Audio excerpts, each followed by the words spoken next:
Boa tarde a todos e todas. Bom, aqui a minha imagem está com o nome da Lu Castro, mas eu sou a professora Nádia Ribas, atual secretária de Educação do município. Sou uma mulher branca, de cabelos bem curtos e grisalhos, tenho 51 anos, uso óculos de grau com armação escura, estou com uma blusa de frio, de lã preta e branca, e estou num espaço aberto aqui nesse momento. Bom, quero agradecer muito a presença da nossa convidada especial, a doutora Sandra Tibiriçá, que de forma muito generosa se dispôs a estar conosco nessa tarde, respondendo algumas questões sobre esse momento complexo que estamos vivendo, de pandemia, ainda sob intensa pandemia, e um momento em que também estamos pensando e discutindo um plano de retorno às aulas, mesmo que não tenhamos datas, mas temos encaminhamentos, né, a levar adiante, e é importante nesse momento conhecermos, estarmos pautados na ciência. Então, o olhar da doutora Sandra é o olhar da ciência, nós indicamos para que todos e todas pudessem já assistissem, né, de antemão, a live que a doutora Sandra fez há mais ou menos um mês atrás, falando sobre o retorno nas creches. E hoje, então, e depois disso, tivemos uma conversa numa sexta-feira de manhã, e foi um encaminhamento da própria doutora Sandra, né, que levássemos até vocês essa sugestão de que vocês assistissem a live anterior, até para não ficar repetindo os mesmos temas, levantassem questões, trouxessem até nós, e essas questões, então, seriam encaminhadas aqui nessa live, né? Ela faria uma devolutiva, nos orientando, nos levando a uma reflexão um pouco mais sobre esse tema. Eu quero agradecer a nossa equipe de apoio de sempre, né? A Josi, o Fabiano, o Vinícius, a Terezinha, que está aqui também conosco, as intérpretes, que também sempre trazem esse trabalho de forma mais acessível possível, a Rita e o Fludoaldo, que fazem o trabalho conosco nesse momento de audiodescrição, já que ainda não temos uma equipe formalizada, nós temos tido esses dois professores da rede com muita boa vontade nos ajudando. Muito obrigada. Então, nós temos aqui a presença de diretoras, diretores, vices, coordenadoras, coordenadores pedagógicos e as coordenadoras das creches. E pedimos também que toda a nossa equipe da Secretaria de Educação hoje assistisse conosco. Por isso, nós fechamos o atendimento nessa tarde, estão todos em suas casas acompanhando também esse momento. Já que, além da discussão, para além da discussão, nós também faremos os encaminhamentos, e para isso todos nós precisamos ter o mesmo discurso, estarmos afinados, né, e sabendo como lidarmos com a situação, mesmo sabendo que não sabemos tudo e que não temos certeza absoluta.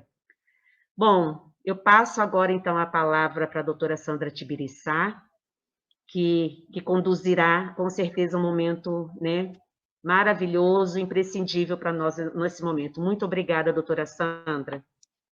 Eu que agradeço, Terezinha, a todo o pessoal da Secretaria de Educação. Eu queria dizer que eu sou uma mulher de 1,72 m, sou branca, tenho os cabelos castanhos, olhos castanhos, estou na minha sala e tenho ao fundo, estou vestindo uma blusa azul com florzinhas brancas, e tem ao fundo um quadro que me representa, que é uma índia amamentando e pronta para sair para trabalhar com o facão na mão. Eu acho que representa todos nós. A gente cuidando das nossas crianças e, ao mesmo tempo que a gente amamenta, que a gente cuida e que a gente se preocupa, a gente está na luta com as múltiplas pessoas que nós mulheres somos hoje, né? Então, é um prazer enorme estar aqui com vocês. Eu vou compartilhar com vocês os slides, essa ideia era uma ideia mesmo nossa, que eu acho que a gente precisa de trabalhar em cima das dúvidas que as pessoas têm, né? E o título, vocês estão assistindo, Terezinha, está tudo certinho aí? Se acontecer alguma coisa, vocês me dizem, porque eu não consigo vê-las mais. Então, nós estamos aí, então, com esse tema, tudo que certo, são... doutora. Tudo certo? Tudo certinho. Tá, obrigada. Então, nosso tema hoje são respondendo questões à luz de evidências científicas do Covid e retorno escolar, né? E aí eu queria dizer para vocês de que lugar, qual que é o meu lugar de fala, né? O meu lugar de fala aqui é de médica, que está dentro da pandemia desde o início do ano passado, professora da Universidade Federal de Juiz de Fora. Eu não faço parte de nenhum comitê específico da saúde nem da educação. E nesse momento, com vocês, eu tenho mais um papel de coadjuvante do que de protagonista, porque vocês é que são os protagonistas de tudo que vem por aqui. O meu papel e o meu lugar de fala é de trazer para vocês, compartilhar as nossas experiências de retorno, tanto em escolas fora do estado de Minas Gerais, tanto da nossa escola de medicina, da Faculdade de Medicina da Universidade Federal, que eu trabalho com todos os protocolos e lidero todos os comitês internos de retorno dos estudantes do internato e agora das aulas práticas. Então, o meu lugar de fala aqui é um lugar de coadjuvante nesse cenário de discussão, tentando compartilhar com vocês que, para a gente construir uma casa, você não começa construindo na mesma hora que vem a ideia, não é assim? A gente primeiro precisa do dinheiro para construir, de um projeto, do cálculo, de passar e comprar os materiais, isso gasta tempo. Independente do momento em que se retorne, o tempo de planejamento, e quem trabalha com educação sabe disso, ele é fundamental para que todo o processo ocorra de maneira adequada. E mesmo assim, os processos precisam ser regulados ao longo dele, né? Precisam ser adicionados pitadinhas de coisas e retiradas coisas dali e daqui. Então, meu lugar de fala é um lugar de construção que antecede qualquer desígnio de retorno, mas daquilo que a gente não pode ter medo, e na outra live eu disse isso, eu começo a partir dela, né? O medo não pode ser o nosso balizador. O nosso balizador tem que ser as evidências científicas, o que é possível, e o planejamento que nós, educadores, sabemos fazer com qualidade. E estamos aqui, então, hoje, com vocês que são os protagonistas, e eu como coadjuvante nesse cenário, para tentar contribuir com o caminho que a gente já fez ao longo desse processo. Espero contribuir. E eu fiz o seguinte, eu peguei todas aquelas questões, agreguei em alguns slides para tentar responder todas. Pode acontecer de uma ou outra, eu não consegui fazer a resposta exatamente como vocês fizeram a pergunta. Então, eu fico à disposição no final para responder alguma coisa que não fique clara aqui. E para não ficar cansativo, eu agreguei muitas questões em assuntos, montei em blocos e fazendo resposta em blocos para ficar mais didático, tá bom? Então, vamos lá. A gente começa, então, com isso aí. Eu montei uma estrutura de resposta que ela vem assim, a partir da discussão, que seria o retorno, e aqui nós não estamos falando de quando, nós estamos falando do retorno como uma instituição que pode ser pouco ou grande tempo, a gente está falando do que precisa para um retorno. Então, a gente precisa, para um retorno, de responder questões que vieram dentro da estrutura ambiental, que envolve medidas de biossegurança, espaço escolar, limpeza e a utilização desses espaços. Do projeto pedagógico, que não vieram questões, obviamente, que não vieram, porque vocês dominam isso muito mais do que eu. Eu trabalho, escrevi o projeto pedagógico da Faculdade de Medicina, mas eu não conheço a realidade do trabalho do projeto pedagógico de vocês, e que precisa ser revisto e reestruturado, e depois vocês vão me contar como é que vocês fizeram a partir dos dois blocos outros, que são estrutura ambiental e a estrutura epidemiológica. Então, a maioria das perguntas, todas elas vieram dentro do bloco da estrutura ambiental e da estrutura epidemiológica. Mas eu diria para vocês não esquecerem esse bloco da estrutura pedagógica, de como vocês reveem o projeto pedagógico dentro deste novo cenário, tá? Eu acho isso extremamente importante, sei que vocês são expert nessa área, e eu tenho certeza que vocês vão se reunir também para pensar nisso. Então, dentro do bloco da estrutura epidemiológica, a gente vai falar sobre o monitoramento, sobre o rastreamento, quarentena e suspensão de coortes, tá? Então, a gente vai seguir ao longo disso e vamos começar com o primeiro bloco, que é a estrutura ambiental. Eu peço licença para o pessoal de Campinas, que sempre me empresta esse slide, é de lá, né, de uma colega de vocês, da Risa, que é gestora lá, e para falar de estrutura ambiental, eu entendo que a Secretaria de Saúde está montando uma equipe para pensar na estrutura ambiental. De que maneira? Dividindo cada escola em que vocês estão em áreas de contaminação, que se dividem em áreas críticas, semicríticas e não críticas. Por que isso é importante? Porque a partir desta divisão, que deve contar com a presença das gestoras locais, e que pode ter a ajuda também da vigilância sanitária e de arquitetos, é que a gente vai pensar o que vai precisar colocar em cada uma dessas áreas, dependendo se elas são áreas críticas, semicríticas ou não críticas. A gente não precisa colocar numa área crítica, por exemplo, um lavatório, né? Essa não é uma área que precisa de lavatório. Então, tudo aquilo que a gente vai discutir, a gente precisa entender, categorizar a escola e conhecer esses ambientes para que a gente possa passar para o próximo passo aí dentro da questão ambiental. Então, começando respondendo as perguntas, né? Como que devem ser as salas, né? Elas necessariamente precisam de janelas. E se a gente não tem, a gente tem que pensar em adaptar janelas. É muito difícil você fazer um trabalho desse em salas que não têm janelas. E aumentar a quantidade de atividades externas. Algumas perguntas trazem assim, a gente tem pouca área externa. Tá, então a gente tem como ampliar e a gente tem como otimizar essas áreas externas, porque a gente vai entrar agora num período sem chuvas. Vai chegar em dezembro, a pandemia não vai ter passado, eu não sei se vocês vão ter retornado, e as chuvas voltam. Então, a gente tem que pensar em áreas externas em que a gente possa também deixar ambientes que as crianças possam fazer atividades, né, quando chove, depois da chuva e tal, ela não vai ficar debaixo de um temporal num ambiente fechado, né, ele vai ficar debaixo de um temporal dentro da sala, mas terminou, quais são os ambientes externos em que elas possam transitar, e se a gente vai ter alguma área que você possa cobrir, para que você possa fazer atividades em momentos em que a chuva é pequena, em que só está chuviscando. Enfim, a gente tem que pensar em todas as estações do ano, quando pensa em áreas externas. Infelizmente, aqui em Juiz de Fora não faz mais tão frio quanto fazia anteriormente, então a gente vai ter que aprender a trabalhar nesses ambientes externos, sim. Os equipamentos dentro da sala, né? A madeira não é o ideal por conta da rugosidade da limpeza, mas se não for possível, a gente não vai ter como trocar todas as carteiras. Então, a gente vai usar o álcool, sim, 70 para a limpeza da madeira, e depois a gente vai dizer o que a gente precisa considerar no processo de limpeza. Os ambientes, todos esses, de áreas críticas, semicríticas e não críticas, a gente tem que pensar nos fluxos desses ambientes. Então, a gente precisa na escola, cada escola tem uma realidade, né? E aí, fazer um mapeamento de como vai ser a entrada dessas crianças. Se for uma criança de colo, os pais, eles poderiam deixá-las lá dentro da sala e sair rapidamente, sem fazer um diálogo prolongado nesse processo de entrada.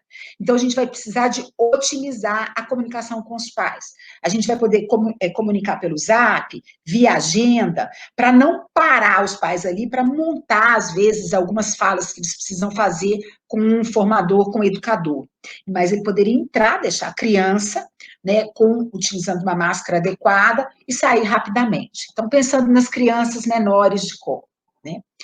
A triagem escolar, né? Algumas perguntas assim, a gente podemos somente medir diariamente a temperatura das crianças que chegam nesses ambientes?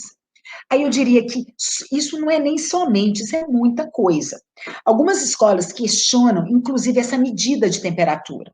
Porque imagina vocês, se um pai, ele não está bem cooptado, ligado às nossas orientações, de dizer assim, olha, não leve a sua criança com febre. Mas se ele não entende isso bem e não colabora, adequadamente, ele pode perfeitamente dar um antitérmico e a criança chegar sem febre.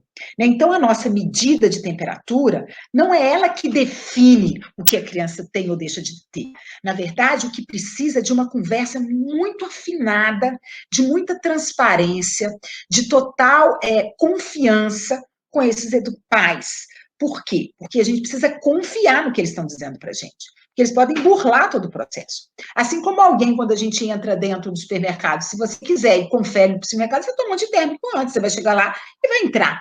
Não é verdade? Então, algumas escolas até questionam. Mas por que a gente usa e recomenda ainda o uso da temperatura? Porque algumas crianças, às vezes, estão fazendo febre naquela hora. E o pai não conseguiu identificar em casa. E a criança não consegue te dizer que ela está sentindo um mal-estar por conta da febre. E a febre pode ser por conta do coronavírus, mas também pode ser por conta de um monte de outras doenças. Então, essa triagem, ela não é somente, ela já é muita coisa. E mais importante do que essa triagem é essa conversa honesta e transparente de confiança e troca com os pais dessas crianças. Né? E o distanciamento nesses espaços que a gente disse lá, né? Quando eu volto um pouquinho naquela imagem, vocês vejam bem, as áreas críticas de contaminação, elas são principalmente os banheiros e a cozinha. As áreas semicríticas são as salas de aula. E como que deve ser a distribuição desses espaços? A gente sabe que as nossas escolas não são todas que têm áreas tão extensas, tão amplas, para albergar essas crianças, principalmente quando a gente fala de crianças menores. Né? E as áreas externas, né, os pátios, o hall e os parques, são as áreas não críticas. Então, as crianças menores do que 2 anos e meio, pede-se que tenha pelo menos 2,5 metros por bebê. Isso é o ideal. Mas, minimamente, a gente precisa ter 1,5 metro para cada criança. Seja bebê, seja criança maior. Se a gente puder ser extremamente rigoroso, pensaria 2,5 metros para cada bebê, né, para distribuí-los dentro da sala, e 1,5 metro para a criança. A Organização Mundial de Saúde pede. O que eu faço hoje na Faculdade de Medicina? Eu divido a sala, pensando que caiba dentro do tamanho daquela sala, pelo menos um distanciamento de 1,5 metro entre um estudante e outro. E a partir disso é que eu digo quantas pessoas cabem na sala. Então, lá na Faculdade de Medicina, eu tenho salas que cabem 15 estudantes, eu tenho salas que cabem 34 estudantes, para obedecer esse distanciamento mínimo de 1,5 metro. Então, depende do tamanho das salas.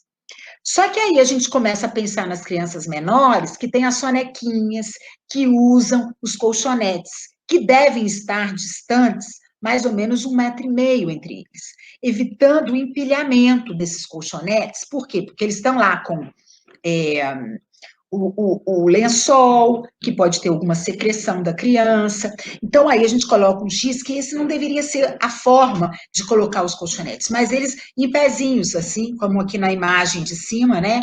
Isso seria o ideal, fazer scanes mais fininhos, para que eles pudessem ficar em pezinhos, retirado, passa o álcool e depois coloca eles lá novamente.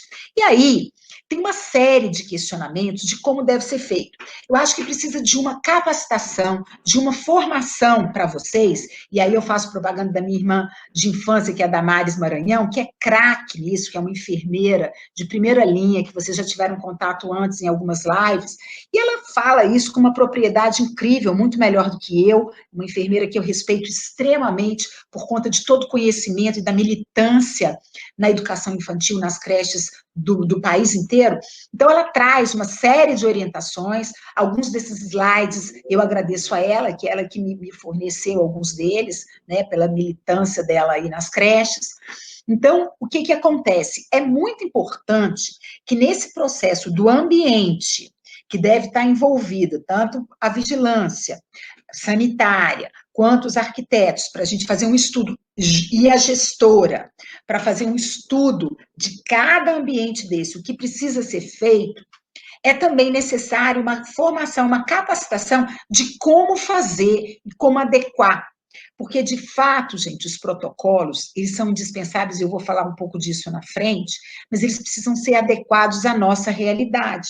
A gente tem a realidade de São Paulo, que é uma, a realidade de Juiz de Fora, que é outra. O que a gente não pode deixar de fazer é o mínimo. Existem coisas que não são negociáveis, e existem coisas que são flexibilizadas. E a equipe que vai cuidar daquilo vai estar discutindo e interrelacionando com o pessoal que vai cuidar do bloco da epidemiologia, o que a gente pode flexibilizar, o que não pode. Porque no momento em que a gente decidir voltar, todo mundo precisa voltar, né? Vai voltar escalonado, com poucas crianças, mas todas deverão ter o direito de voltar. Então, a gente precisa garantir que todas as crianças tenham esse acesso. Então, eu diria que a gente tem que tomar muito cuidado, principalmente com o banheiro e com as roupas de cama e com as toalhas de banho, que estão lá dentro das áreas críticas, bem como no refeitório, né? Quando a gente fala da higienização, essas noções elementares do círculo de Skinner, não sei se vocês conhecem, eles dizem o seguinte, que a gente, para fazer uma limpeza, uma higienização bem feita, a gente precisa considerar 4 pontos, né? A temperatura que eu preciso de uma temperatura maior ou a temperatura ambiente. Eu preciso de uma substância, que é um detergente, que é um hipoclorito, uma ação química. Eu preciso da ação mecânica, eu preciso de esfregar. Não adianta, às vezes, você só passar o hipoclorito e pronto, você tem que passar o pano com uma mão mais forte para fazer, para esfregar. Assim como também a gente vai lavar as mãos, e não é só passar, você precisa fazer, esfregar e fazer ação mecânica. E o tempo de ação daquele produto. Então, esses 4 itens, eles precisam estar juntos e serem pensados em qualquer processo de limpeza, seja ele dentro das áreas críticas, semicríticas e não críticas. E para tal, eu não tenho a pretensão de uma live como essa, capacitá-las nisso, porque isso é uma capacitação prática. Alguém precisa ir lá, sentar com quem vai fazer e mostrar o que precisa ser feito, certo? Que a gente só vai pontuar para dar algumas respostas que vocês me trouxeram.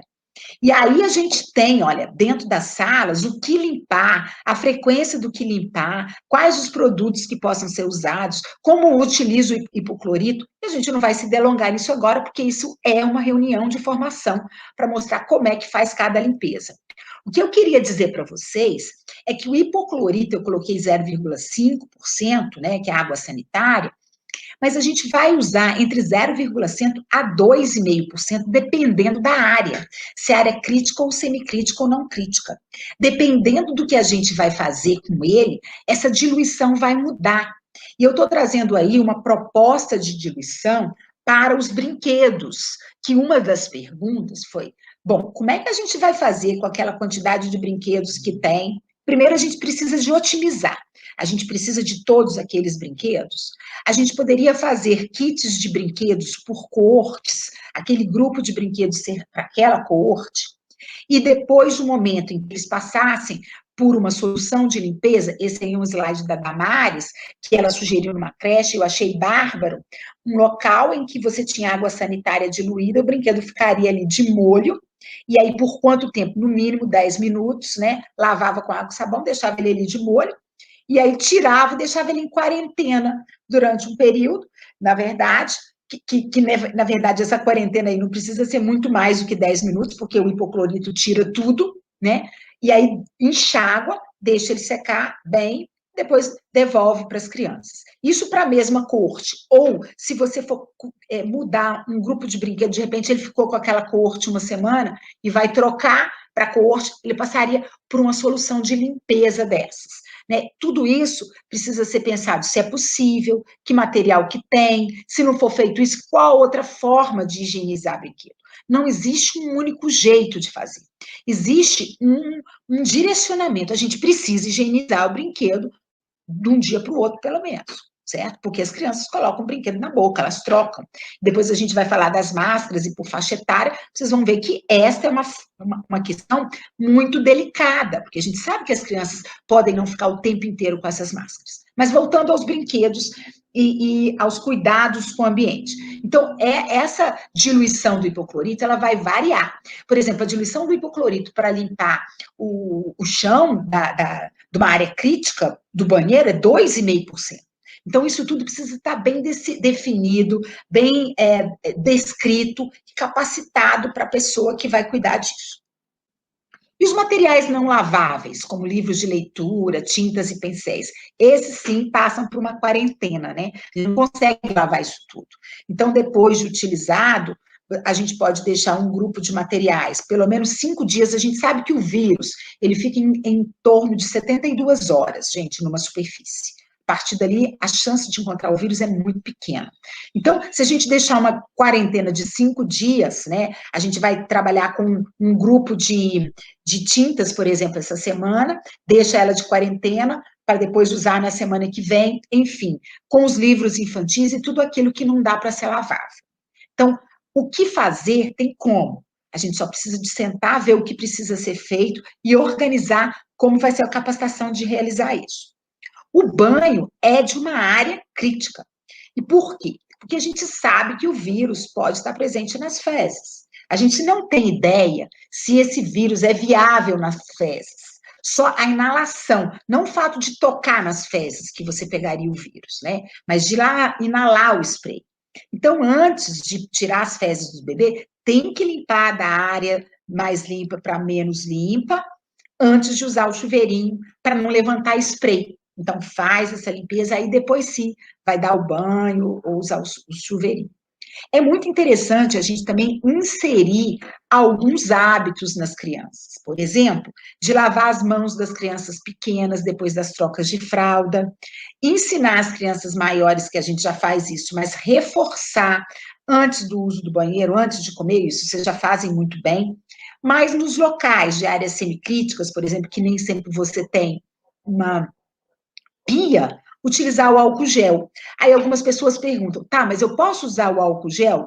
Posso usar o álcool gel, desde que eu não coloque um volume enorme, que a criança vai passar no rosto aquele álcool gel. Eu coloco uma quantidade pequena, esfrego, né? Ou lavo com água e sabão as mãos das crianças, ok? E as crianças maiores, elas já sabem usar, né? Hoje em dia, a criança com 9 meses, ela chega no consultório com a mãozinha assim, para a gente colocar o álcool gel, né? Então, a gente mostrar que precisa também dar uma esfregadinha, né? Lembra lá dos 4 pontos lá? Quer dizer, esse é o equipamento químico, mas o físico significa esfregar. Como lavar a mão, também eu preciso esfregar, né? Não adianta só passar o sabão. E prestar atenção em quadros respiratórios súbitos, que às vezes não estava dentro de casa, e que a criança começou a espirrar, tossir, né? E aí aquilo tudo, se ela espirrou muito, né? Porque uma coisa é você espirrar porque passou um cheiro diferente de uma tinta. Outras vezes você começa a fazer uma sessão de espirros que pode ser realmente um resfriado. E quem trabalha em escola infantil, sabe perfeitamente a diferença disso que eu estou dizendo. Né? Então, se ela tossiu, se ela espirrou por algum motivo, seja ele um motivo de doença, seja ele só porque ela se irritou com algum produto, a gente tem que limpar, separar aquele material todo, né? Porque teve uma quantidade maior de spray. Bom, e aí me perguntaram também sobre os parquinhos, se a gente tem que limpar. A gente não consegue ficar limpando isso o tempo inteiro. Mas entre uma coorte e outra, aquele material em que a criança passa a mão, né, que é subir ali, tá vendo onde ela toca para subir no escorrega, ou até ali no entorno do escorrega, entre uma coorte e outra, a gente tem que fazer limpeza. Mas não dá para ficar limpando, gente, o teto do negócio, o chão. Isso não é possível, certo? E nem ficar usando tapetes sanitizantes que não fazem diferença do ponto de vista técnico e pela literatura. Eu optei por não colocar todas as referências de tudo que eu estou falando aqui, mas eu tenho todas elas, eu posso enviar para vocês depois, porque senão fica muito cansativo, o slide fica muito poluído. Mas tudo que a gente está falando se referencia pela o CDC de Atlanta, tá? Que é a nossa base, que é por onde também a Anvisa nossa se baseia, né? Tudo que a Anvisa ela coloca, ela adapta as questões do CDC de Atlanta para a realidade nacional. Então, o sol, ele reduz a contaminação. Não tem nenhum trabalho dizendo que se a criança estiver ao ar livre e ela estiver no sol, ela vai transmitir menos. Não tem trabalho que diz isso. O que que acontece? Acontece que você está num ambiente aéreo, né? A chance de encontrar o outro e de tocar é maior, porque a disseminação nesse ambiente aberto é maior. Né? Então, é importante por conta da ventilação, não necessariamente porque o sol reduz a contaminação, a gente ainda não tem um trabalho que diz a esse respeito. E aí, dizendo um pouco sobre as formas de contágio nesses ambientes, nesse primeiro bloco, que são os ambientes, a gente então tem a respiratória, que é de longe a mais importante. Não tem nenhuma tão importante quanto a respiratória. As fezes, que eu acabei de falar. E as mãos, por que as mãos? Porque as mãos tocam, uma boa parte das vezes, as nossas vias respiratórias, né? A gente sempre leva a mão no rosto, e é onde que as gotículas, né, e o spray entram em contato com a nossa face, aí a gente bota a mão, e aí através da mão a gente contamina. Então, são essas as 3 formas de contágio mais importantes. E é por isso que as principais medidas para a proteção do adulto e também das crianças são o distanciamento, a máscara e a limpeza das mãos. Para o adulto, o distanciamento, a máscara e a limpeza das mãos é algo que a gente fala com alguma tranquilidade. Não tão tranquilo, porque a gente vê que tem adulto que nem usa máscara direito e que não se preocupa tanto com o distanciamento. Mas para quem está lidando com crianças, essa coisa, distanciamento, é um termo que eu não sei se ele vai existir no mundo real. Né? A gente vai recomendar para dizer quantas crianças cabem naquele ambiente, com folga.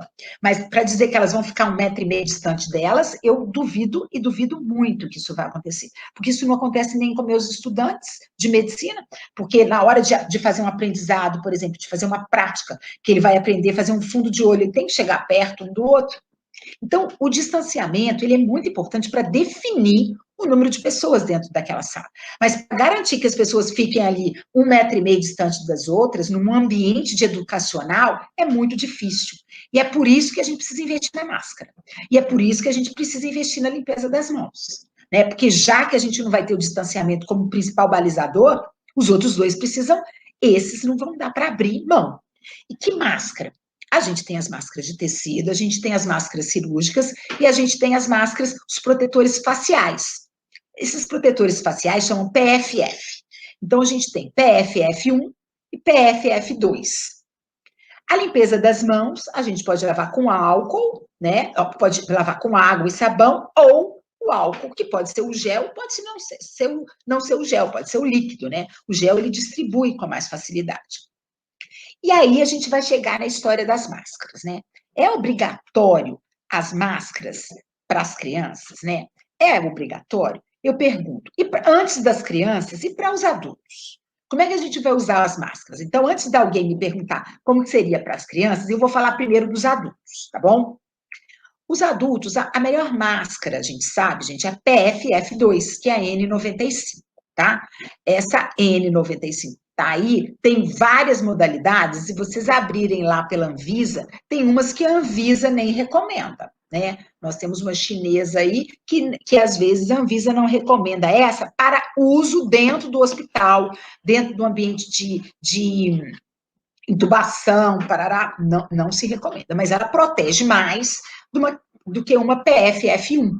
Então, a gente teria, por ordem, a máscara de tecido. O ideal de uma máscara de tecido, eu vou mostrar aqui para vocês, é que ela tivesse três camadas, tá?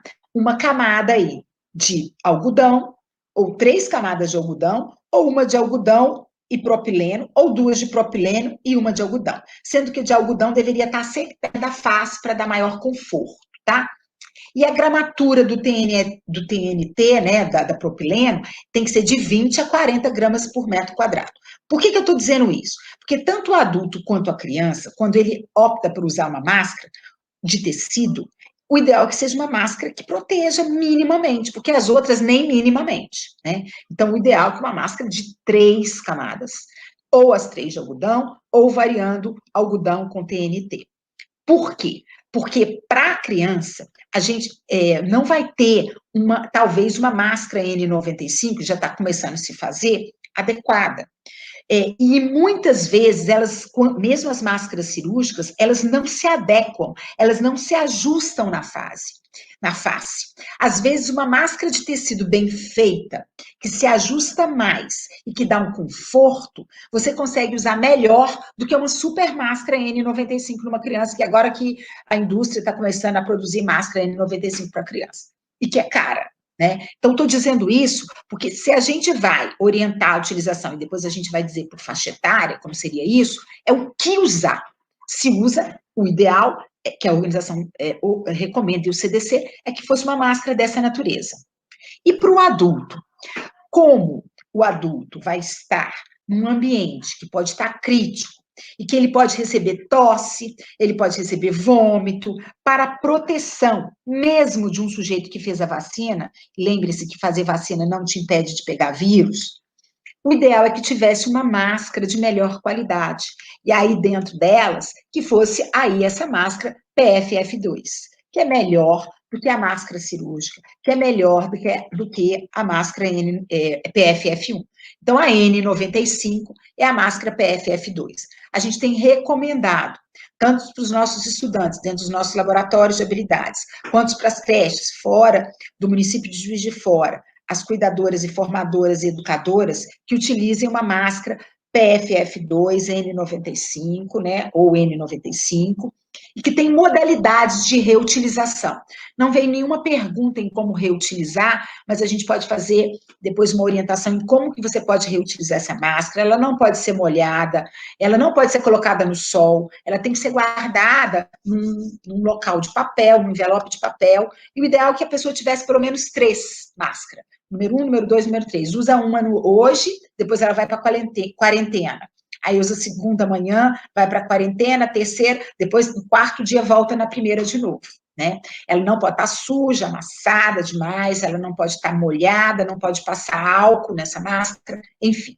É isso que a gente tem recomendado para o adulto e é isso que eu, pessoalmente, acho mais adequado. Por quê? Porque se você tiver um protocolo bom de prevenção respiratória, se alguém se contaminar, a sua chance de pegar é muito pequena. Porque se não fosse assim, gente, todos nós médicos que estivéssemos dentro da UTI, a gente estaria todo mundo em casa doente. Mas pela utilização adequada e não quebra de protocolo, nos permite entrar em contato com alguém doente e não nos contaminar. Daí a importância da utilização de um protetor facial adequado. E para a criança, então, a gente é obrigatório? Existe algumas dúvidas em relação a isso. A gente sabe que é o seguinte, até 2 anos, ninguém recomenda uma criança usar máscaras. Muito embora a gente vê criança de 1 ano e 4, 1 ano e 6, mas não é recomendável pelo problema e pelo perigo de sufocação. Mas a gente sabe que tem crianças de 1 ano e 9, enfim, que conseguem usar porque a mãe utiliza em casa, você conhece a criança e tudo mais. Mas até 2 anos não tem obrigatoriedade nenhuma. A Sociedade Brasileira de Pediatria, ela recomenda acima dos 2 anos. E a Organização Mundial de Saúde diz que abaixo dos 5 anos, você não pode obrigar a criança nenhuma a usar máscara. Eu diria que a gente poderia ouvir a Sociedade Brasileira de Pediatria e começar a fazer a educação das nossas crianças para utilizarem máscaras a partir de 2 anos. Porque eu acho que as nossas crianças têm condição de usar essas máscaras. E as máscaras, pelo que a gente tem visto nas escolas que voltaram, elas são mais problemas para os adultos do que propriamente para as crianças. Elas têm se adaptado.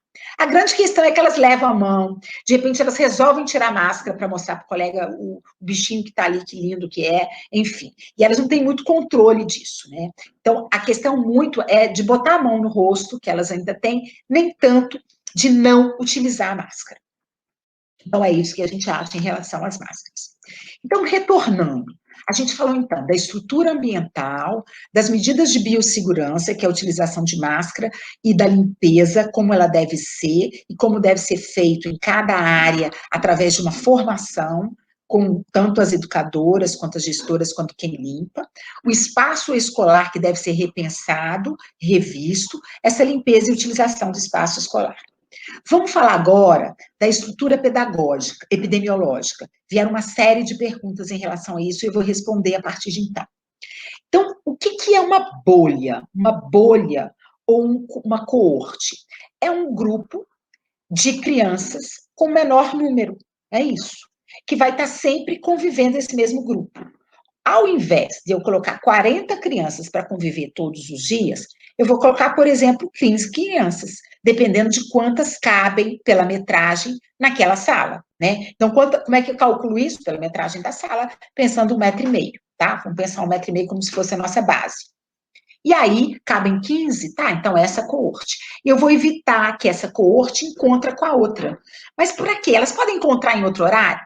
Por que não, gente? Porque se elas se encontram e a gente sabe que tanto distanciamento não vai ser tão possível quanto a gente gostaria. E tanto as máscaras entre crianças também pode acontecer de ter uma quebra de protocolo, imaginando que entre os adultos não vai ter quebra de protocolo, né? Que os educadores, os formadores, todos vão usar máscara o tempo inteiro, ninguém vai tirar máscara para comer com um colega lá na sala, lá na cozinha, porque aí é quebra de protocolo. A gente tem que definir o que é quebra de protocolo. Mas entre as crianças pode ter quebra de protocolo. E se uma coorte encontrou com outra e alguém se contaminou, todo mundo precisa ir para a quarentena. E quanto maior essa coorte, mais gente vai ficar em casa. Quanto menor a coorte, menos gente fica em casa. É para isso que existe a bolha, o coorte. Não é porque a gente quer que todo mundo fique pouquinho, não. É porque na hora de pedir para ficar em casa, é muita gente que tem que ficar, e se a coorte toda encontrou com todo mundo, vai ficar a escola inteira, aí você fecha a escola. E eu fico pensando sempre, quando a gente pensa em abrir, não é abrir e se sustentar aberto. Porque se você abrir para a semana que vem ter que fechar, isso vai ficar uma coisa louca, tanto para a gente, que é educador, quanto para os pais e as crianças. Então, a gente precisa criar garantias que a gente consiga manter isso aberto. E aí, para que a gente consiga manter epidemiologicamente, a gente precisa criar uma equipe de monitoramento, de rastreamento, que vai definir quem vai para a quarentena. E quem vai? É a coorte? São 2 coortes? Ou é a escola inteira? Essa equipe que ajuda a decidir. E o que é esse monitoramento?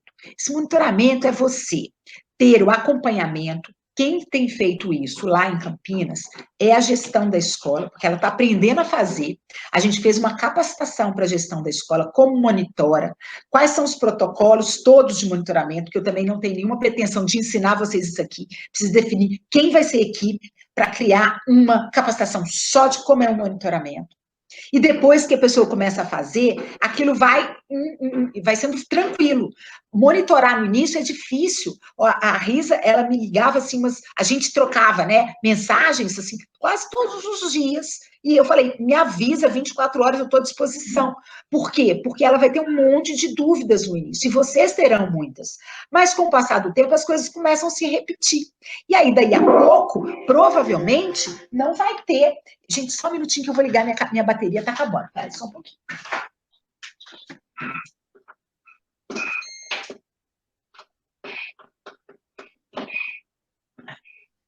Voltei.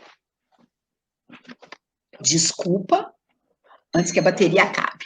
Aí, então, assim, o que pode, então, acontecer? De vocês ficarem exatamente preocupados de como é feito esse monitoramento, e esse monitoramento, ele não é tão complexo, desde que você passe por isso. E aí, como seria, né? A gente saber exatamente quem tem sintomas, o que você faz com quem tem sintoma. Eu vou mostrar um pouquinho para vocês, daqui a pouquinho, como que é esse monitoramento. Além do monitoramento, a gente tem um rastreamento de contato. O que é o rastreamento de contato? Quem teve contato com aquela pessoa que estava sintomática, ou que foi um contato de um sintomático. Esse sujeito é importante, principalmente dentro da mesma sala, dentro do mesmo grupo, dentro da mesma corte. Então, além de monitorar o sintomático e o suspeito, a gente tem que monitorar o contato. E aí, tem algumas perguntinhas que vocês fizerem, eu vou responder através das perguntas como que seria isso.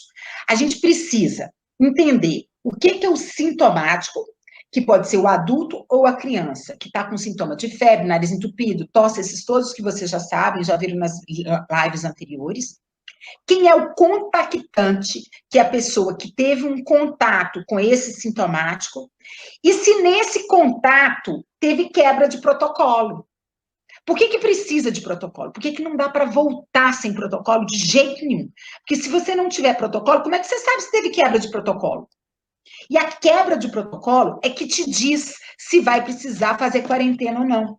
Porque se você teve contato com um sintomático, mas você estava com N95, não tirou essa máscara para comer, para pegar carona, para nada disso, você está protegido.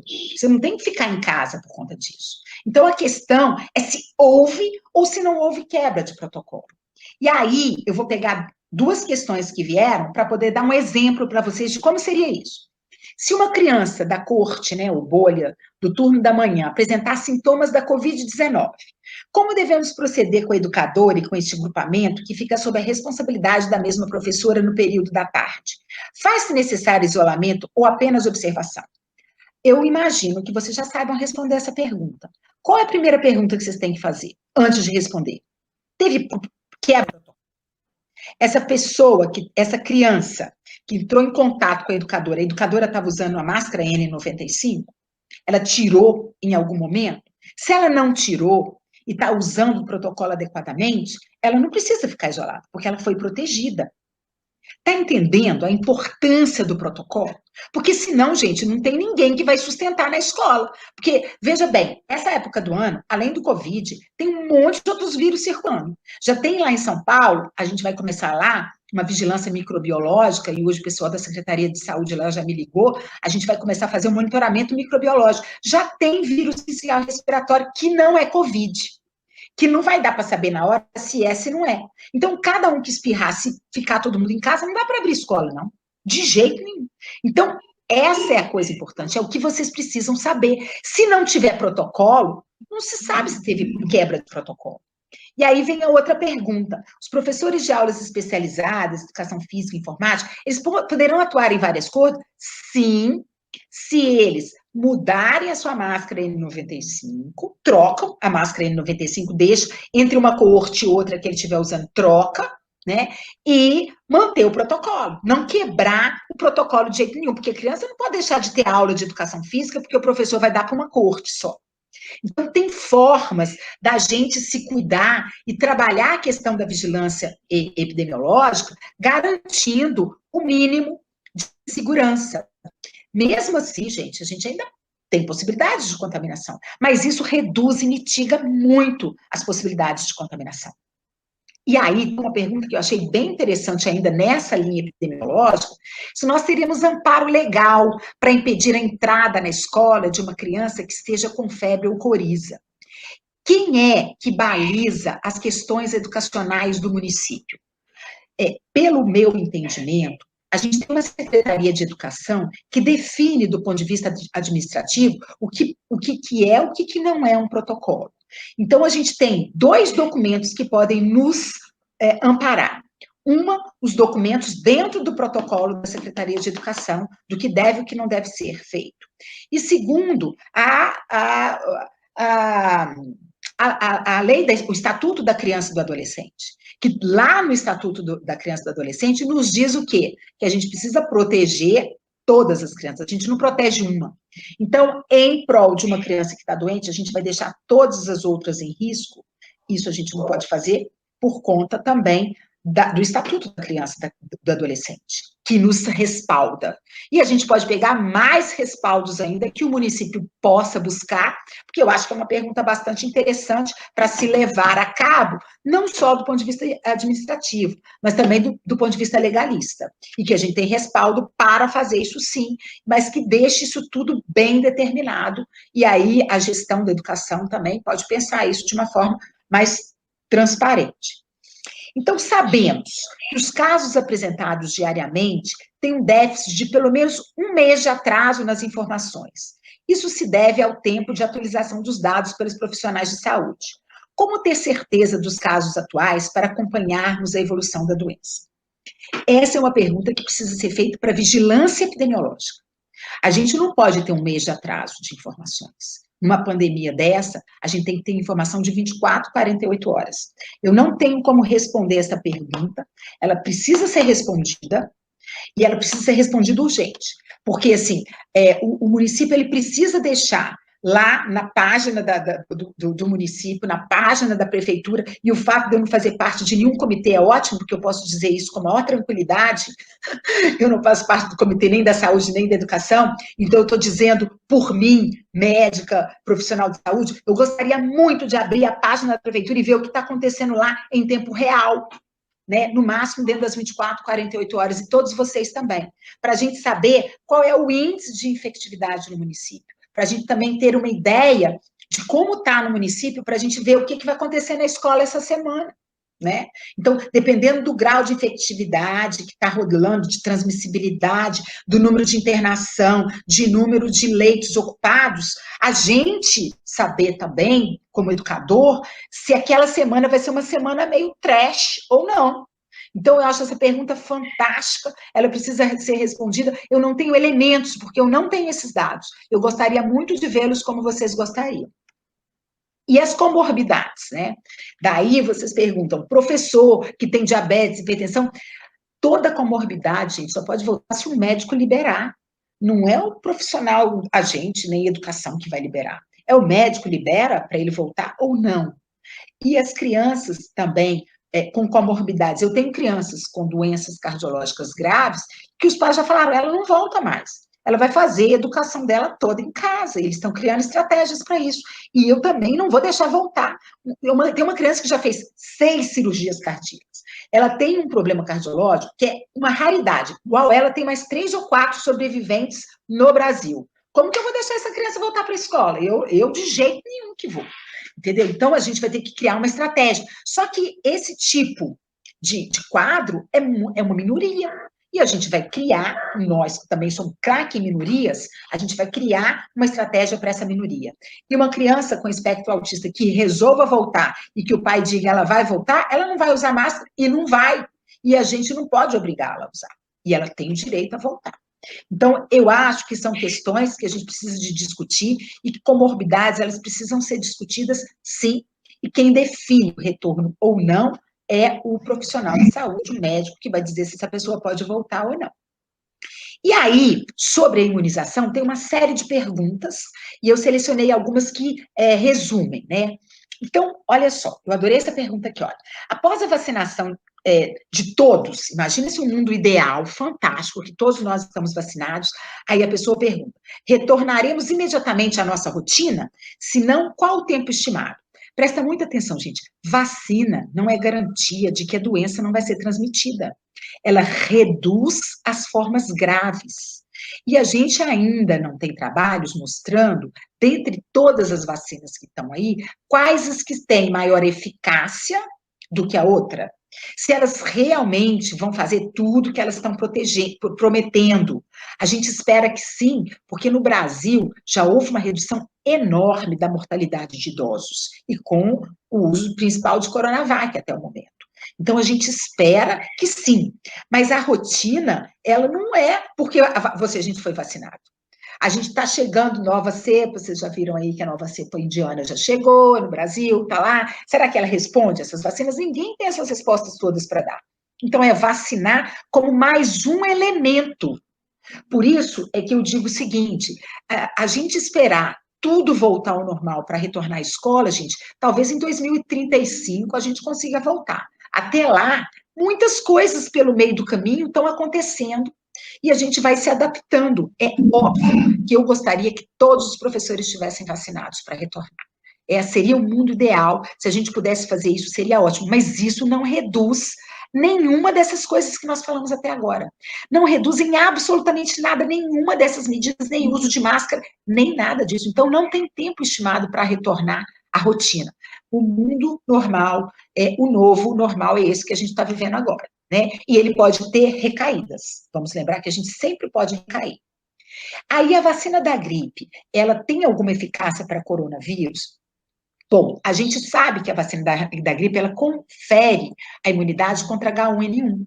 E sabiam vocês que o H1N1 para criança é pior do que o Covid?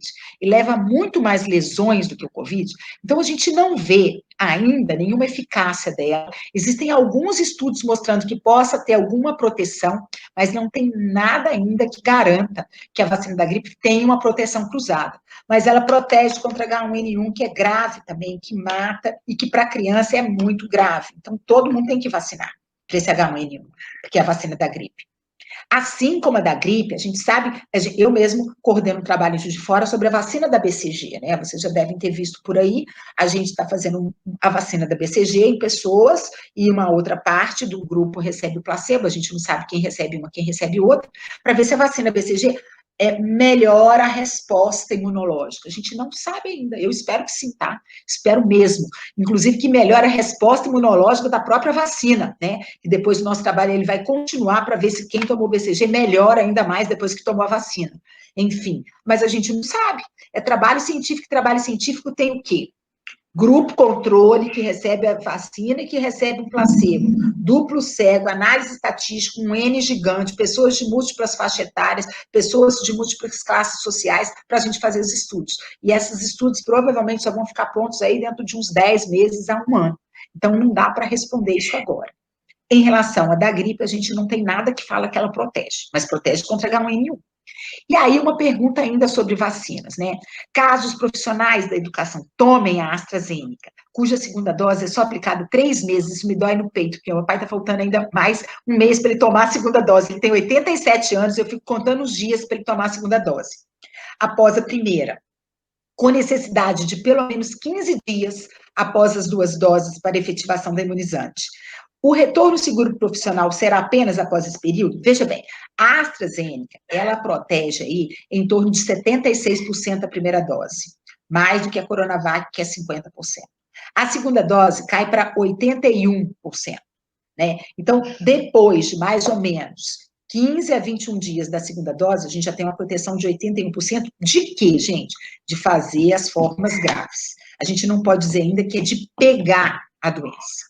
Tá legal? Então, é isso que precisa. Agora, o aumento a primeira dose, ela já protege pra caramba, que é 76%, né? Passando de 76 para 81 para a segunda dose, né? Então, em relação à vacina, era isso. Tem um monte de perguntas aí que são da Secretaria de Educação e que eu vou me dar o direito de não responder, porque eu não faço parte do grupo que precisa responder essas perguntas aí, tá certo? E aí eu espero que elas respondam no final também. Esse é o presentinho para o pessoal da Secretaria de Educação. Como vai ser feita a distribuição de materiais, no retorno, se todo mundo vai receber N95, eu nem sei o que é ACVM, eu não sei o que é ACVM, para vocês terem uma ideia que eu desconheço um monte de coisa, poderá ser usado, eu imagino que algum dinheiro, né, alguma verba, eu imaginei que seja. Qual será, então, se vai ser tempo integral, não vai, se nós vamos receber os protocolos, e se não seria melhor, olha essa última pergunta, os órgãos competentes montarem um modelo de protocolo de retorno às aulas, uma vez que a Secretaria de Saúde, de Educação possui embasamento teórico, científico. E aí, eu concordo com isso. E uma pergunta que ninguém me fez é assim, você acha que a gente deveria voltar? Eu vou terminar essa pergunta junto com essa última pergunta, se a gente não precisa de um protocolo de retorno. Eu diria que a gente só pode voltar só se tiver um protocolo. Não tem como voltar sem protocolo, gente. E que protocolo? Um protocolo que leve em consideração as variáveis ambientais e de biossegurança, as epidemiológicas e as pedagógicas. Nenhuma mais importante que a outra, todas elas são importantes. E não é um protocolo que a gente vai copiar de ninguém, porque cada protocolo se adequa à nossa realidade. A gente pode se basear em questões que são idênticas a todos os lugares, mas existem questões que precisam ser vistas e avaliadas dentro da estrutura do município. E para fazer esse protocolo, é claro que a Secretaria de Educação, ela precisa da Secretaria de Saúde de mãos dadas, mas quem sustenta e diz o que pode, daquilo que é flexível e o que não é, são as gestoras da escola. Então, é um protocolo escrito a muitas mãos, pela Secretaria de Educação, apoiado pela Secretaria de Saúde e com apoio da escola. E eu diria ainda que é um trabalho intersetorial, interdisciplinar, que a escola é a protagonista e que eu posso me colocar à disposição de vocês como apoiador, mas quem vai fazer são vocês. É a escola, apoiada pela Secretaria de Educação, apoiada pela Secretaria de Saúde, pela vigilância, para que todos falem a mesma linguagem, para que a atenção primária entenda o que a escola está fazendo, e que quando eu for encaminhar alguém para a atenção primária, eu não encaminhe lá dizendo, olha, vai lá para fazer o PCR, porque não vai fazer se não tiver. Não adianta eu encaminhar uma educadora para fazer um PCR se não tiver, eu sei disso porque a gente trabalha com os PCR, se ela não estiver dentro do grupo de pessoas prioritárias para fazer PCR, porque nós não temos dinheiro para fazer PCR de todo mundo, como São Paulo tem. Então, não adianta a gente encaminhar coisas que vai chegar lá na saúde e vai colocar o agente comunitário, o enfermeiro e o médico numa situação difícil, porque eles não têm como dar essa resposta. Então, a conversa ela vai ter que ser a escola, a conversa brota na escola, a Secretaria de Educação trabalha o protocolo, e quem serão os apoiadores? Podem contar comigo. Eu posso apoiar em tudo aquilo que eu souber e que possa ajudá-lo, e que nem sempre vai ser o mais correto, porque pode ser que vocês achem saídas muito melhores do que as que eu vou trazer, porque eu vou trabalhar muito dentro da minha realidade. Né? Mas podem contar com isso, podem contar com municípios vizinhos, com experiências exitosas de outros estados, tudo isso vem com apoiador. Mas quem faz? Quem é que agarra o chifre, né, desse touro para fazer esse negócio funcionar? São vocês. São os gestores, é a Secretaria de Educação e a Vigilância conversando todo mundo junto. E sem esse protocolo bem escrito, que saiu do papel, porque esse, gente, diferente dos grandes protocolos que a gente tem no Brasil, ele não é um conjunto de letrinhas. Tudo que tiver escrito ali tem que ter significado, tem que ter entendimento, para que as pessoas façam valer. Porque tudo depende se o protocolo está sendo seguido ou não. Porque na quebra de protocolo, significa escola fechada, corte em casa, nada funcionando, e a gente dando para a gente um atestado de que a gente não consegue fazer as coisas. E que é muito triste isso. Então, desta vez, os protocolos vão ter que ser seguidos, e as pessoas vão ter que participar da construção deles para poder seguir. Porque se a gente não participa da construção, seguir um monte de letra é muito difícil. Então, eu agradeço e fico à disposição de vocês para as perguntas que vocês queiram me fazer. E posso deixar também para o pessoal da educação responder aquelas perguntinhas lá do final da Secretaria de Educação.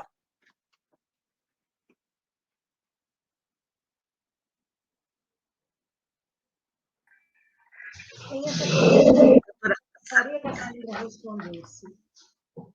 Essa surgiu. Tá, pode fazer. Surgiram mais algumas questões aqui enquanto você fazia a apresentação, e depois, né, nós ficaremos um tempinho mais para avançarmos em alguns aspectos nessa discussão. Não é fechar, né, mas avançarmos um pouco, e até porque nós começamos a semana passada visita às nossas escolas. E até ontem nós visitamos 27 escolas. Uma visita rápida, já havia havido num primeiro momento, desde janeiro,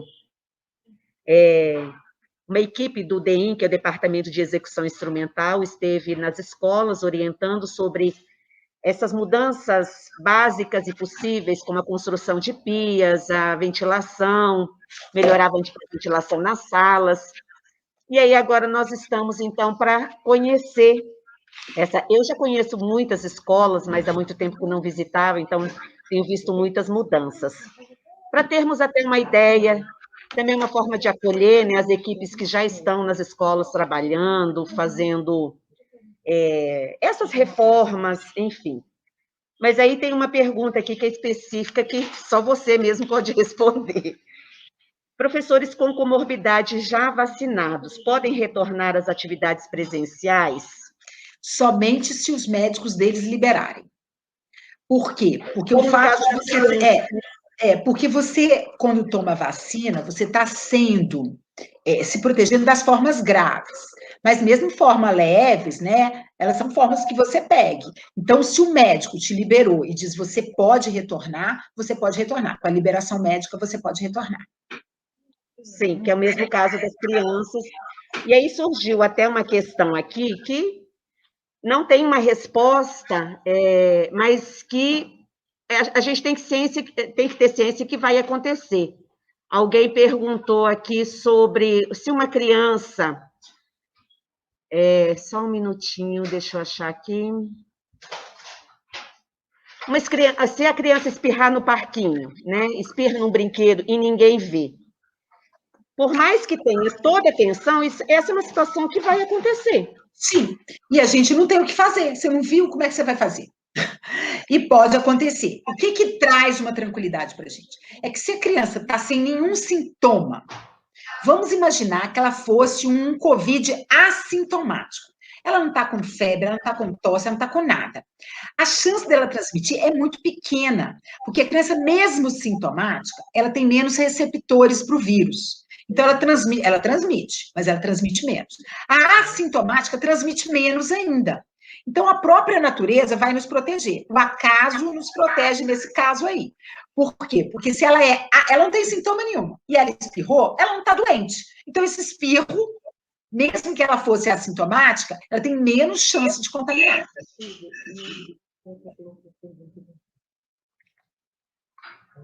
Pode. Não, pode passar aqui. Só um minutinho, por favor, vou passar para a Grace.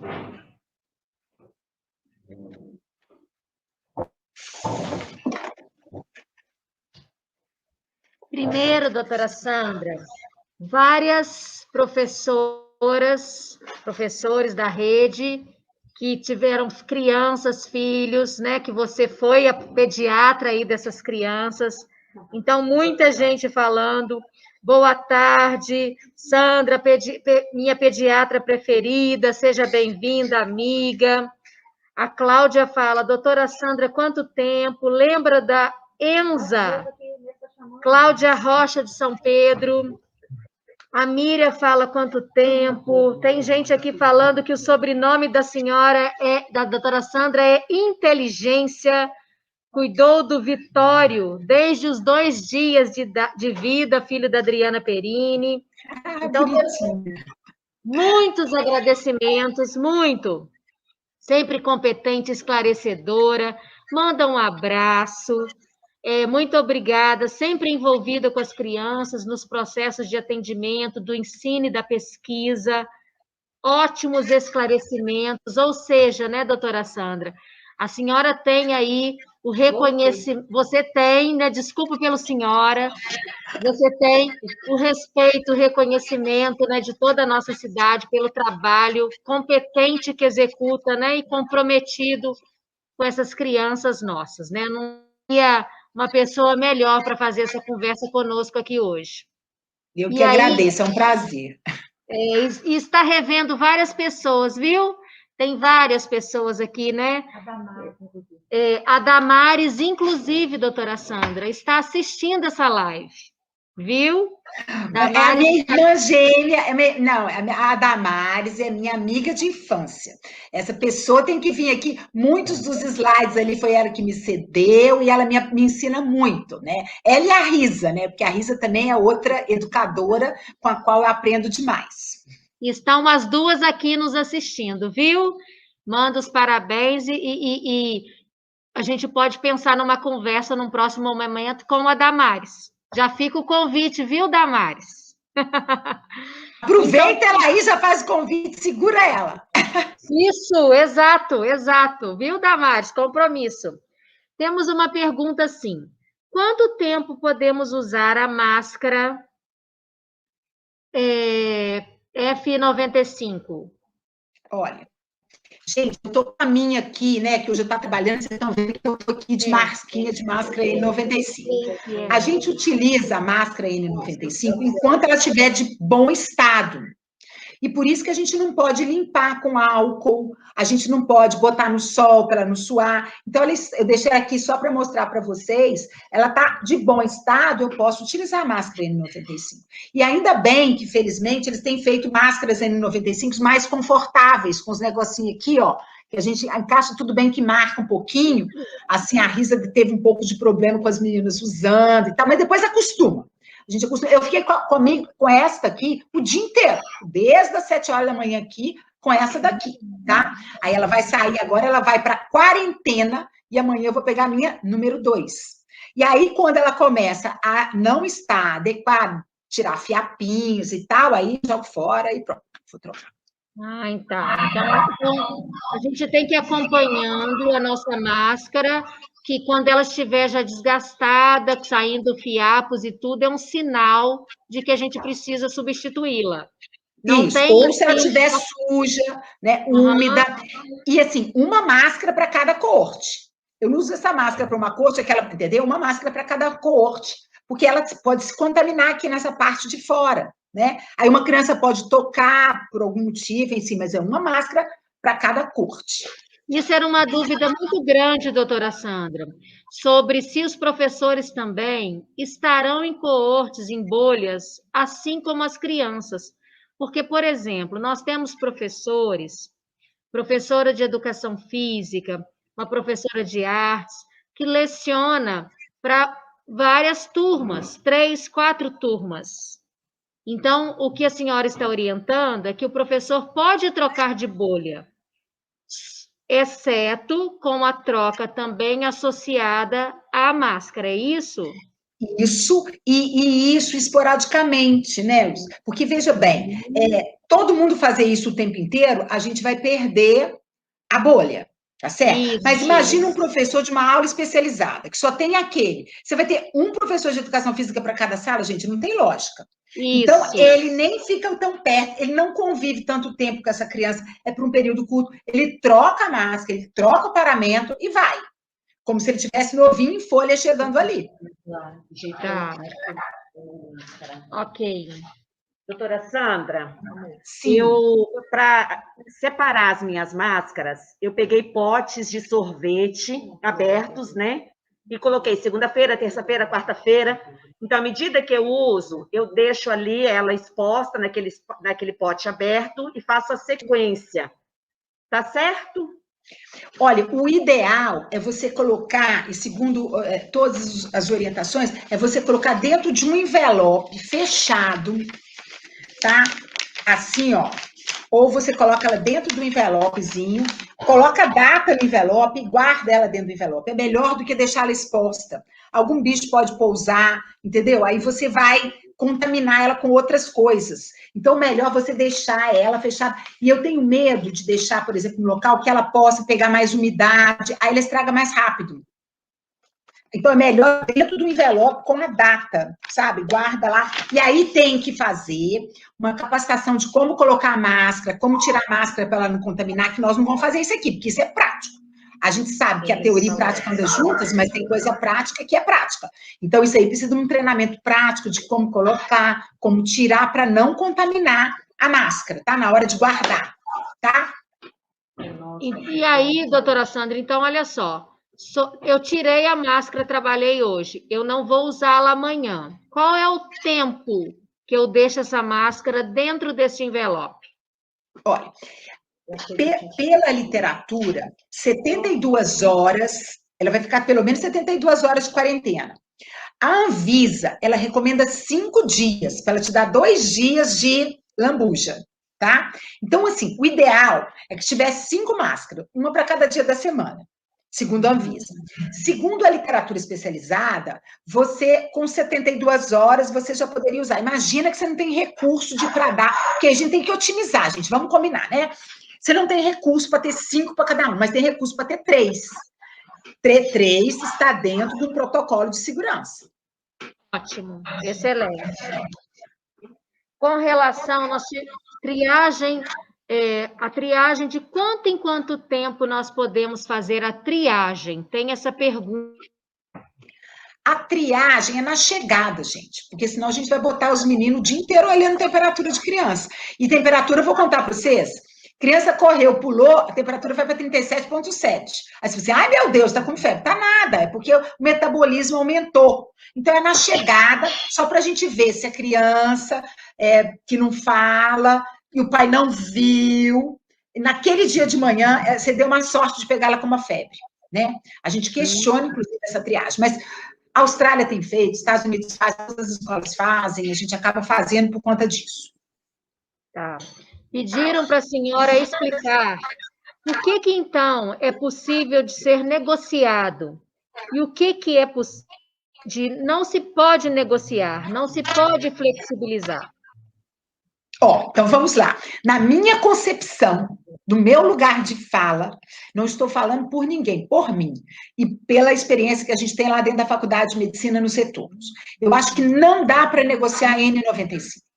Acho que toda formadora, toda cuidadora tem que ter uma N95, porque se alguém, uma criança dessa, sai do protocolo. A criança vai quebrar o protocolo, mas você não quebrou o protocolo, você não se contaminou, você está se protegendo, protegendo a sua família, protegendo o seu colega.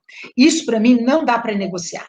Não dá para negociar as limpezas, as diluições, todas adequadas lá, que a Damares ensina aquilo super bem, maravilhosamente bem. Aquilo também não dá para negociar, porque aquilo é uma coisa simples de fazer. Não dá para negociar quebra de protocolo. Educador não pode quebrar protocolo. Ele tem que seguir o protocolo. Se ele não quebrar o protocolo, ele está protegendo a corte dele e reduzindo a chance da gente entrar para uma quarentena. Isso não dá para... As outras coisas a gente tem que ver. O que tem dentro da sala? Gente, não dá para ter plástico, né? Carteira de plástico para todo mundo. Tá, então tenha de madeira. Vamos ver o que tá. Então, esfrega mais, cria uma estratégia para poder deixar aquilo mais limpo, usa os 4 lá da limpeza, enfim, para garantir uma limpeza maior. E outra coisa, eu não negociaria deixar essa criança ao ar livre, gente. Ela precisa de espaço. Ela está há 1 ano dentro de casa. Ela precisa de um espaço para ela pular. Tem que ir no parque. Eu sou defensora do parque. Ok. E é bom falar, doutora Sandra, não tivemos essa pergunta ainda, mas eu gostaria que a senhora falasse sobre o uso da sala dos professores. Então, o uso da sala dos professores ele vai ter que ser introjetado e remodelado, porque a sala dos professores é aquela sala gostosa, que você vai lá, tomar um cafezinho, contar alguma coisa depois de um dia cansativo de trabalho com as crianças, e é uma sala super acolhedora, maravilhosa. Ela não precisa perder essa característica, mas ela não vai poder ter cafezinho, ela não pode ter comida. E a conversa ali vai ter que ser uma conversa mais ágil, mais rápida, né? Por quê? Para a gente não ficar muito tempo exposto no mesmo espaço. Na medida em que os números de transmissibilidade caírem, a gente começar a entrar numa faixa segura, o cafezinho não volta, as conversas podem ficar mais tempo, tudo com máscara N95. O cafezinho vai ser a última coisa que volta, gente. Vai ter que ser. É muito triste dizer isso, porque essa hora do cafezinho é fantástica, é a hora que a gente troca uma ideia, tem uma ideia com o outro, né? A hora do café sempre foi, em todos os lugares, uma hora potente do ócio criativo. Mas não vai poder ter cafezinho, acabou a comida conjunto já era. Já basta as crianças que vão comer junto, tá, né? Que vai ser um momento de tensão. Imagina o professor também, aí é quebra de protocolo. A gente sabe que na área da saúde, as principais contaminações aconteceram onde? No refeitório dos hospitais.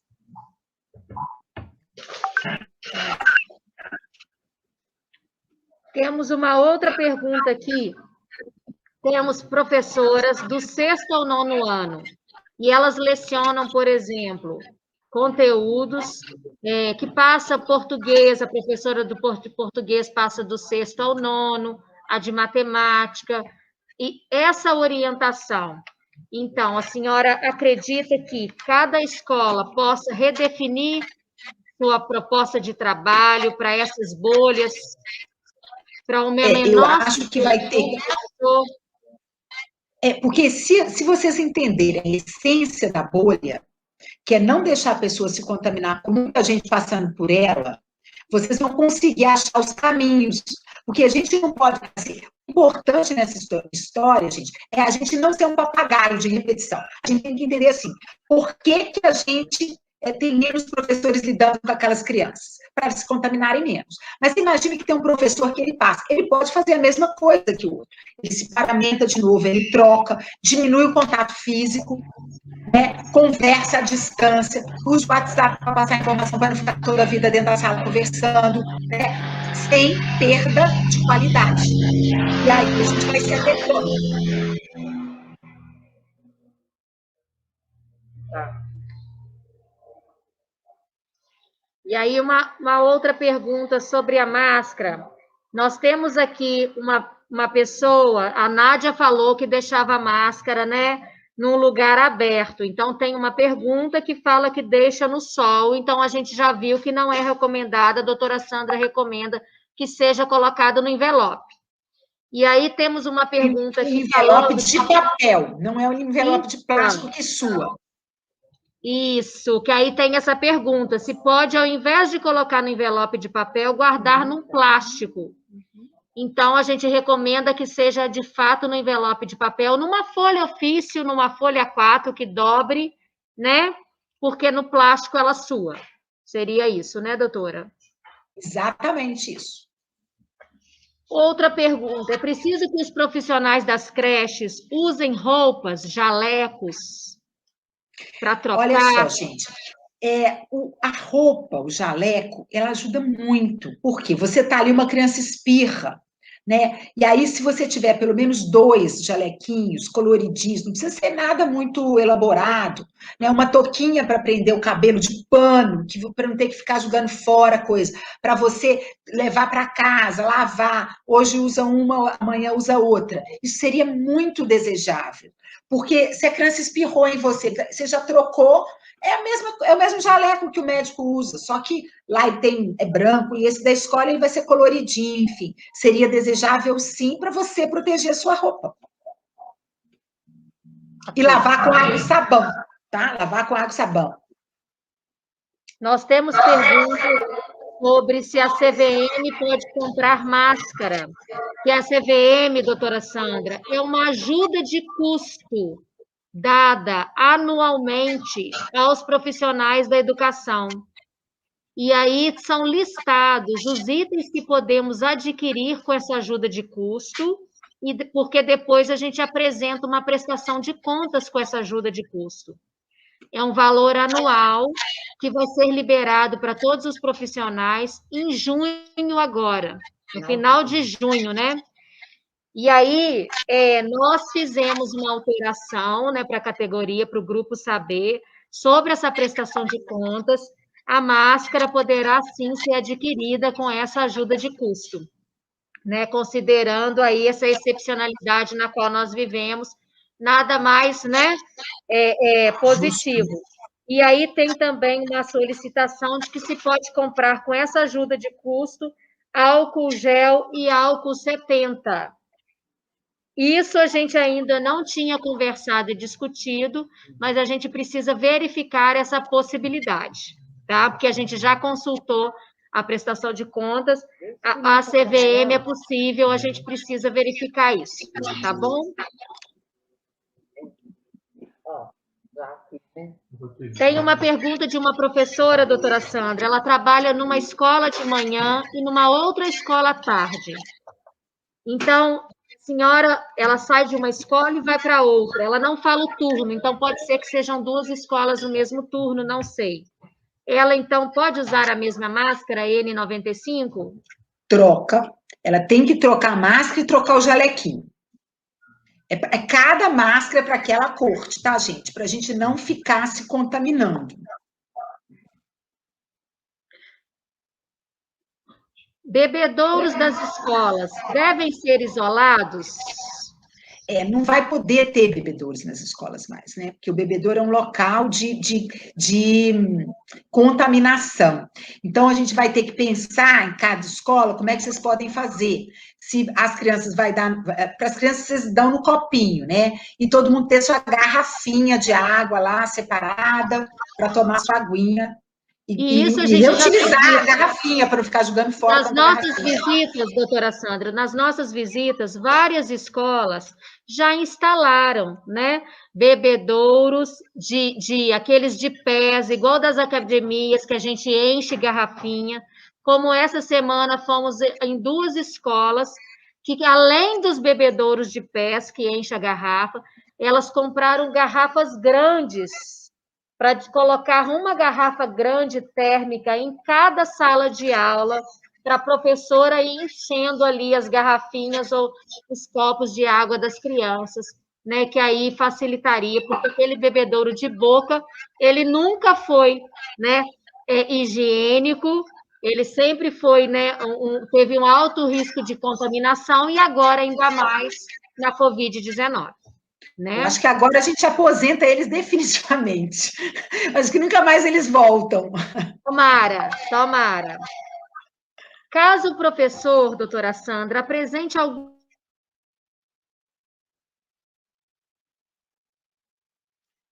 Eu acho que pegou lá. Caiu, né, Flora? Deixa eu ver se a perguntinha está aqui.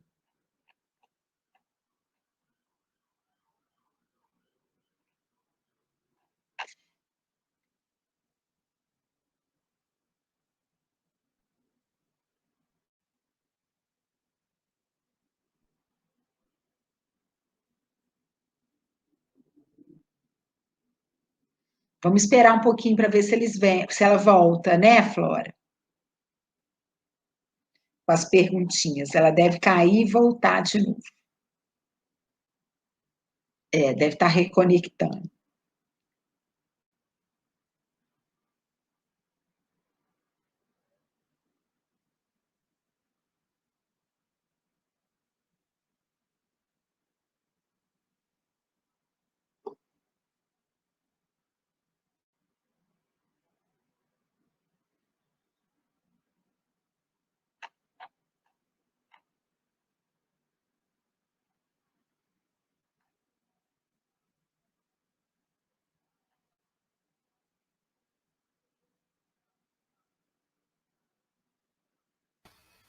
Doutora Sandra.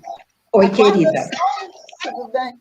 Aguarda só um minutinho que elas estão tentando voltar, tá? Reconectar. Eu estou esperando aqui. Estamos esperando aqui, tá?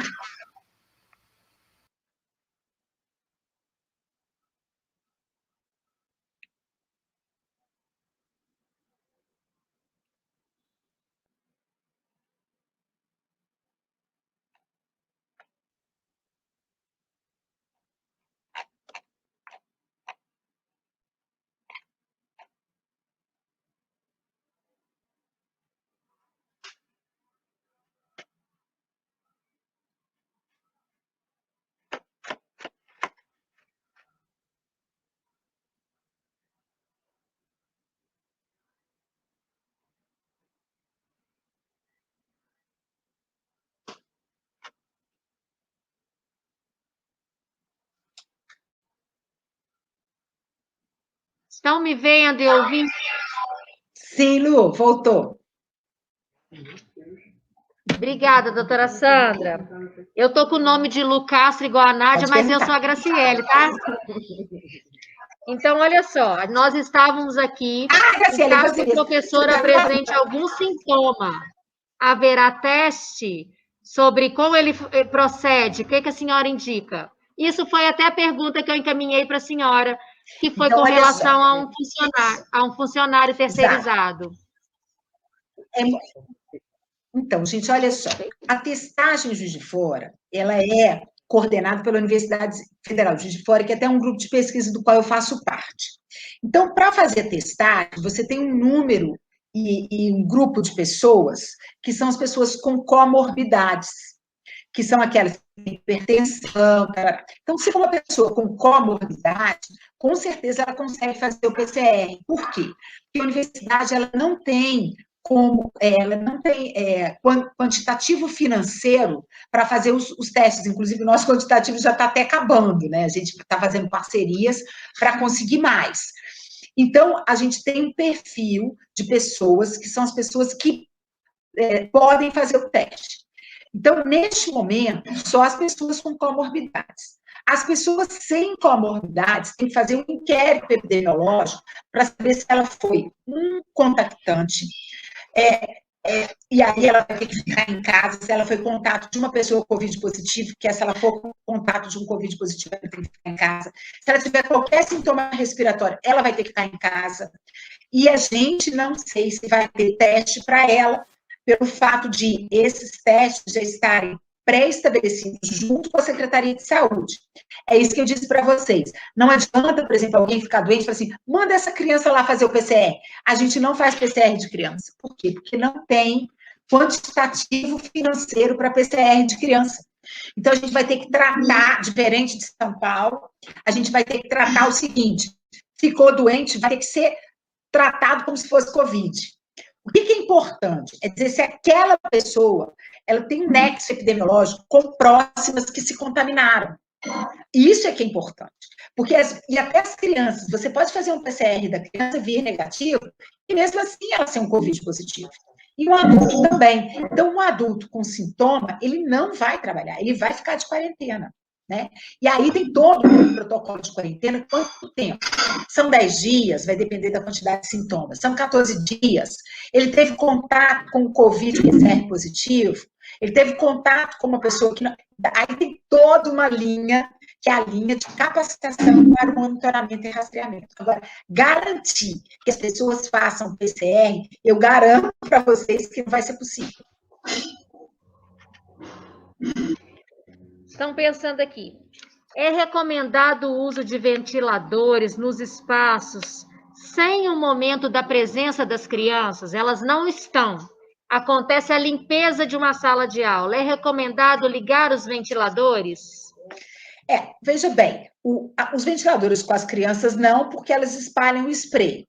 O ventilador sem as crianças para mobilizar o ar, não vejo problema nenhum, né? Só para limpeza. As roupas dos profissionais devem ser lavadas todos os dias? O jaleco, o ideal que se lave, tenha 2, né? Um no corpo, o outro lavando. De um tecido fácil de lavar, fácil de secar, para você usar de um dia para o outro. Sim, lavar por causa disso. Uma criança... Lembra, gente, olha só a nossa ideia. A criança vai quebrar protocolo. Onde que ela quebra o protocolo? Em cima da gente. A gente faz o quê? A gente limpa a nossa roupa para poder... A gente tá no outro dia, até para nossa segurança. Então, você pega a sua roupinha, coloca num saquinho plástico, chega em casa, lava com água e sabão. Água e sabão é o suficiente. E retorna com ela daí a 2 dias, porque já está com a outra colocando, né? Porque nós vamos ter um grupo grande, doutora Sandra, que não vai usar o jaleco, né? A maioria não usa o jaleco, não está nas instituições parceiras, nas creches, não vão usar jaleco. Então, a senhora oriente que troque a roupa cotidianamente. Todos os dias. Ok. Chega em casa e lave, para a sua segurança também, né? Porque a gente está pensando em todo mundo. Quem está trabalhando, nas crianças. E aí tem uma pergunta aqui, que é o uso do refeitório pelas crianças, se ele pode ser feito também pelos professores. Eu entendi o seguinte, como o professor vai entrar na sala dos professores, né, só fazer o uso rápido do banheiro que deseja pegar uma água e sair dessa sala, ele retorna para o refeitório com a sua bolha, com os seus alunos. Seria isso? Sim, mas ele, de preferência, não come com os alunos. O ideal é criar um horário individual para cada adulto se alimentar. E não criar uma turma de adultos se alimentando junto também. Que aí a gente quebra protocolo. Né? O ideal é que o lanche do professor seja separadinho, ele vai lá, pode comer lá fora, pode comer... Aí se um está comendo na cozinha, o outro está comendo lá fora. E criar horários de lanche separadamente. Ok. Mais alguma dúvida aqui com a doutora Sandra? Doutora Sandra, a senhora, como sempre, foi brilhante. Gostei. Nádia fica aqui me chamando a atenção que eu tenho que falar você, eu tenho dificuldade. Muito obrigada, Sandra. Foi um prazer estar com você nessa tarde, uma delícia. Muitas questões, muitas dúvidas, a gente agradece imensamente. Até onde eu monitorei, nós tínhamos 606 pessoas nos assistindo. Então, que a gente consiga, né, levar esses cuidados, né, para as nossas casas também, para as nossas famílias, assim como também para o nosso trabalho. Que a gente faça também esse trabalho de formação, de mudança de hábito, né, com também aqueles que estão conosco, aqueles que, né, não só aqueles que trabalham, não só pensando em escola, mas no nosso cotidiano da vida, dos finais de semana, né, com as famílias. Obrigada. A senhora tem sido uma grande parceira. Muito bom conversar com uma professora também, né? Quem não sabe, antes, né, de ser médica, você fez uma... Eu gosto de falar isso, Na live anterior eu falei, né? Eu sou professora normalista. Muito isso aí. E por isso a gente vê essa dinâmica, essa didática, essa facilidade com que fala conosco desse campo da educação. Eu que agradeço, viu, Graciele? E a todos vocês, a Nádia, todo o pessoal, Flora, todo mundo que esteve aqui com a gente, e a todas essas diretoras, gestoras, pedagogas que estão aí, que eu acho que é que fazem a diferença, que são das nossas crianças sem elas, né? Então, a mensagem é, a gente constrói uma casa planejando antes. Não fiquem com medo de planejar, ninguém tem que ter medo de planejar. O planejamento ele é salutar, e à medida que a gente vai agregando conhecimento, a gente vai tendo condições, inclusive, de entender qual é o momento do retorno. Então, esse é o momento de retorno que vocês estão preparando. Eu faço votos que a secretaria continue trabalhando duro, trabalhe nos 3 pilares, não esqueçam o pilar pedagógico, do que a gente pode melhorar toda a capacitação dessas crianças, aproveitar esse momento de mudanças para mudar para melhor tudo que a gente tem de melhor, que são essas crianças nossas que estão ali nos aguardando, né? Agradeço a oportunidade de estar com vocês e me coloco à disposição, no meu lugar de fala, sempre para vocês, para as gestoras das escolas e para a secretaria, sempre que vocês precisarem, tá bem? Tem nossa gratidão. Muito obrigada. Inclusive, doutora Sandra, tem uma pergunta se os terceirizados iriam passar pela formação, né? E nós já conversamos isso em reunião com você, né? Os terceirizados irão passar por encontros também com a doutora Sandra, a gente avisa aqui, comunica. Hoje foi o momento para os gestores e coordenadores, e faremos com a doutora Sandra um momento do diálogo, da conversa com os profissionais terceirizados, da limpeza e no momento futuro da cozinha, né, doutora? Nós também Perfeito. já amarramos isso. E eu queria finalizar, gente, dizendo que para eu vir aqui falar com vocês é muito bom, é muito tranquilo, mas o trabalho pesado é daqui para frente, são vocês que fazem. Sabe? Essa é a parte leve do negócio. Eu queria contar essa historinha para vocês, tá?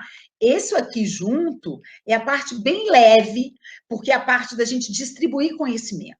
Agora, de arregaçar a manga, de pensar, de planejar, agora é com vocês. Então, assim, eu espero que vocês tenham um enorme potencial, motivação para fazer esse trabalho, e aquilo que eu puder ajudar, dentro do conhecimento enorme que eu sei que vocês já têm, para balizar uma coisa ou outra, podem contar comigo.